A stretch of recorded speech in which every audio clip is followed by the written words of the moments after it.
Assalamu alaikum. My name is Raza Ali and I am your computer science teacher, which code is 0478. The topics for this lecture are converting from hexadecimal to binary, activity 1.5 solution, converting hexadecimal to denary and activity 1.6 solution. आइए हम शुरू करते हैं converting from hexadecimal to binary से। अब यहाँ ये क्या बात बोल रहा है, simply just allocate the 4 bit groups in table 1.2 with hexadecimal values और write the 4 bits with power to find its values. इस बात का यहाँ पे ये मतलब है कि आपने हर बिट को बाइनरी के 4 के ग्रुप्स में डिवाइड करना है, या फिर आपने सिंपली 1 to 48 के हिसाब से अपनी 4 बिट्स को लिख देना है बाइनरी की और उसके हिसाब से पावर्स को एलोकेट कर देना है। जैसे कि यहाँ पे एक एग्जांपल दी हुई है मैंने, बी, ई और 1। ये क्या बोल रहा है कि आपने 4 का ग्रुप बनाना है। अगर हम बी, ई और 1 की बात करें तो बी, ई और 1 मेरे पास टेबल 1.2 में क्या बनते हैं। अब आइए हम सबसे पहले देखते हैं बी को। तो बी क्या बन रहा है, 1011। इसकी वैल्यू क्या होती है, 11। B is 11 and it's binary value is 1011। तो बी की जगह हम क्या एलोकेट कर देंगे, 1011। अब वैसे ही मैंने ई को देखा तो ई की जगह है 1110 और इसकी वैल्यू क्या है डिनरी में 14। तो मैंने क्या एलोकेट कर दिया, 1110। आइए अब हम 1 को देख लेते हैं। अब वैसे ही मैं टेबल 1.2 पे आया और 0001 is equals to hexadecimal value 1 and denary value is also 1। Simply ये हमने सॉल्व कर लिया। अब वैसे ही हम 2 की वैल्यू अपने टेबल में देखेंगे, 1 की वैल्यू देखेंगे एफ की और डी की।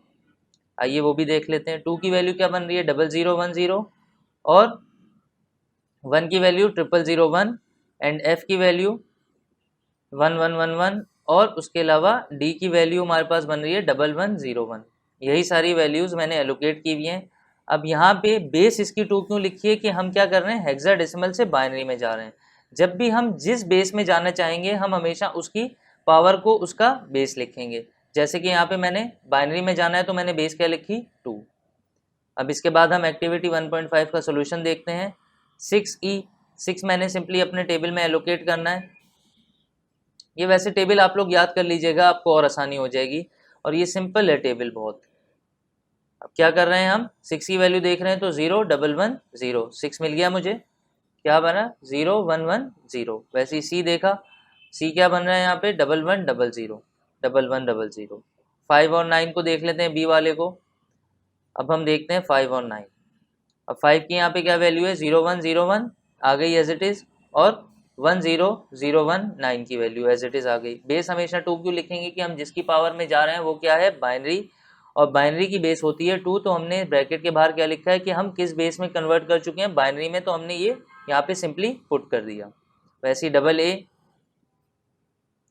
मेरे पास बन रहा है 1010। सिंपली रिजल्ट आ गया 100।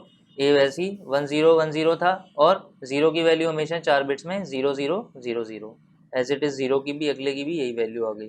40 ई, 4 क्या बनता है 0100 और ई क्या बनेगा यहाँ पे 1110। वैसी as it is F G H और आई जे में हम करेंगे। बी ए 6 का रिजल्ट निकालेंगे, 9 डबल सी का, 40 डबल ए का, डी ए 47 का, 1 ए बी 0 का। सिंपली हमने टेबल में अपनी वैल्यूज़ को देखना है और यहाँ पे सिंपल आंसर लिख देना है। यहाँ पे हम क्या बात कर रहे हैं कि हमने 4 बिट्स का ग्रुप बनाना है हर दफ़ा और उनके 4 बिट्स के हिसाब से जो बाइनरी नंबर बन रहा है मेरे टेबल में, टेबल 1.2 में, वो हमने बुक से देख के ईजिली लिख देना है, या फिर हमको ये टेबल याद होगा तो हम आसानी से और लिख सकेंगे। यहाँ पे क्या बात कर रहा है, ये DA47 को लेते हैं फॉर एग्जांपल। तो डी होता है यहाँ पे 1101, ए 1010, 4 0100 और 7011। अब हम देखते हैं converting from hexadecimal to deanery.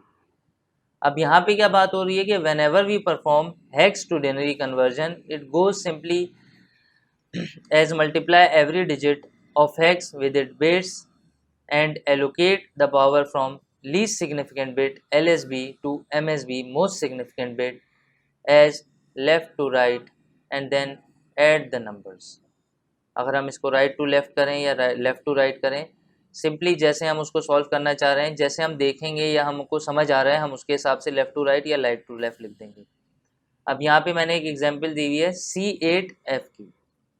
ये 16 की बेस में क्यों लिखा है कि मैं हेक्साडेसिमल से डिनरी में जा रहा हूँ। हेक्साडेसिमल की बेस है C8F की और डिनरी में हम जा रहे हैं, तो डिनरी की बेस हमने फाइंड आउट करनी है।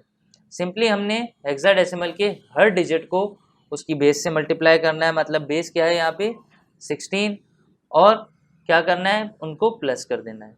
सबसे पहले तो हमने उसको 16 से मल्टीप्लाई किया और C को मल्टीप्लाई किया 16 से, 8 को मल्टीप्लाई किया 16 से और F को मल्टीप्लाई किया 16 से। राइट हैंड साइड से मैंने इसकी नंबरिंग शुरू की 0 1 2। 0 जब भी हमने पहले भी बात की थी, जब भी किसी भी नंबर की पावर 0 होती है तो उसका रिजल्ट आता है 1। वैसे ही पावर 1 होती है तो एज इट इज़ वही नंबर रिजल्ट, और पावर 2 होती है तो उस नंबर से उस नंबर को मल्टीप्लाई कर देते हैं। तो C is always equals to 12। तो C की वैल्यू डिनरी में क्या होगी 12, और 8 एज इट इज़ आ जाएगा। F की वैल्यू होती है 15, वो आ गई एज इट इज़। हमने क्या किया 12 को 256 से मल्टीप्लाई किया, 16 की power 2 is equals to 256, 3072 result आ गया। 8 multiply by 16 is equals to 128 plus 15 multiply by 1 is equals to 15। इन सबको हमने आपस में ऐड कर दिया, क्या रिजल्ट आ गया 3215। आगे हम एक्टिविटी 1.6 का सोल्यूशन देखते हैं। एज इट इज़ 6b को हमने सॉल्व किया है। हमने हर डिजिट को अलग करके 16 से मल्टीप्लाई किया और लीस्ट सिग्निफिकेंट बिट मतलब राइट हैंड साइड से हमने उसकी पावर्स की 0 1। अगर हमारे पास एक और डिजिट होता तो 2 पे आ जाते, एक और डिजिट होता तो 3 पे आ जाते। हमने इन दोनों नंबर्स की पावर्स निकाली। 1 की पावर से क्या आ गया 16, 6 मल्टीप्लाई बाय 16, और 0 की पावर से हमेशा क्या आया 1। 16 multiply by 16 plus 11 multiply by 1, 96 plus 11 is equals to 107।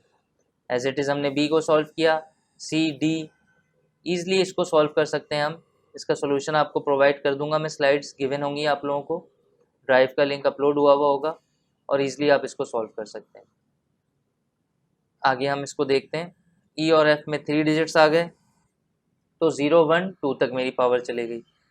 तो आगे 2 की पावर मैंने आपको बताई थी 256 होती है, और उसके आगे हम देखते हैं 4 डिजिट्स के लिए।